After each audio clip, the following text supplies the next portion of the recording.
Hello guys and welcome to the video Devlog 5. And this week I was able to work a bit on the double attack feature. As you can see, I've been trying to get it right using either the information from the players and whatnot. I've been having a lot of problems since I never really expected it to be that complicated. Like, yes, sending information about the attack and whatnot is not really that hard to do, but the problem was on how I can make it so that the buttons can change whenever there was a different character and whatnot in the long run when I add more characters. So I've been looking around on how to make it work. I found something, but it's not really that practical. Like using ifs and else's, that could cause a problem in the long run. So that's why I never really tried to do it. I did try a bit in the video, as you can see, but I think I just gave up immediately after and just went with the matches. Even then, I couldn't even make it go right. So I've been just trying a few things here and there. I still haven't finished it. I did change up some of the UI to make it work.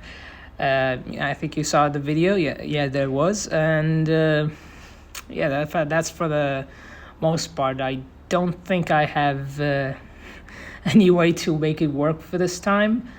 But hopefully next week or the week after, I might be able to find a something to make this work, a kind of program or anything of that note. Now, as you can see, for the most part, I've been having a lot of pauses and whatnot. I've been just trying to think of a way to make this work, but there's really nothing to even do.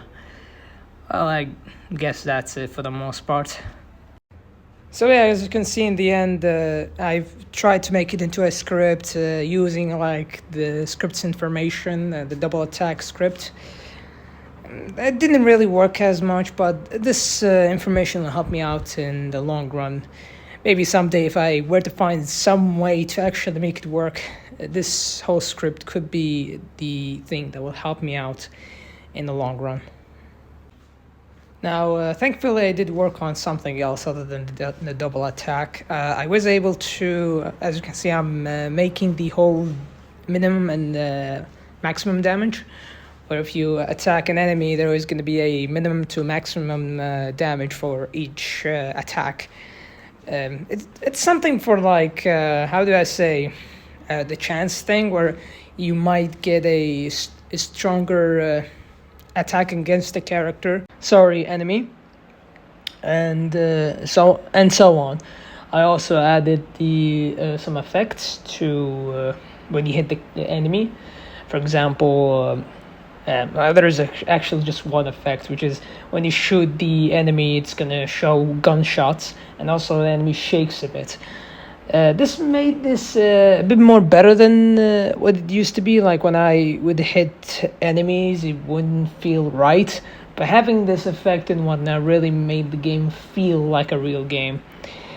And I think that's for the most part in terms of the programming and whatnot. I really didn't add much to it.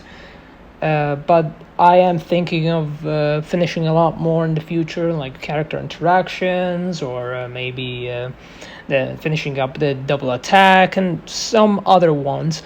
Hopefully in the maybe next week or the week after that. And now we get to the art section of the video. And well, I had the most fun in terms of doing pixel art. Before that, I was really horrible with it, but now I seem to improve a lot more. I've been doing what's called a smear effect, and it really helped a lot in terms of how I make the characters move, rather than trying to change every pixel or whatnot. There's just doing this whole smear thing. I'm showing you right now how the animation of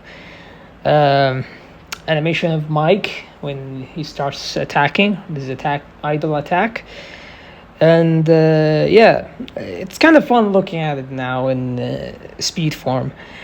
Like one of these videos of people who draw pixel art or draw in general.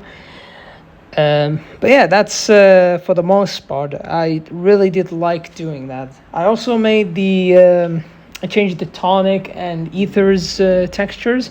You can see them in the description below. Though you need to go to week 8 and now week 9. And yeah, for the most part, I really did have fun making this whole thing, making the character move. To simulate movements for the character. It feels a bit more real, like the character is actually alive and not just some static sprite. And here I am working on the tile set of the beta level I said I would release this month. And yeah, it was very simple to make since it's just mostly using old sprites and redrawing them or recoloring them. And yeah, I really had fun making the level design.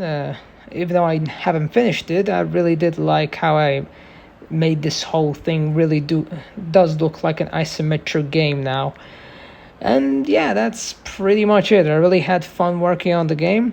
I hope you guys enjoyed the video. I hope this was a good enough quality video, even though it's really not. Hopefully in the future it becomes better and better. Thank you guys for watching, and I'll see you guys next time.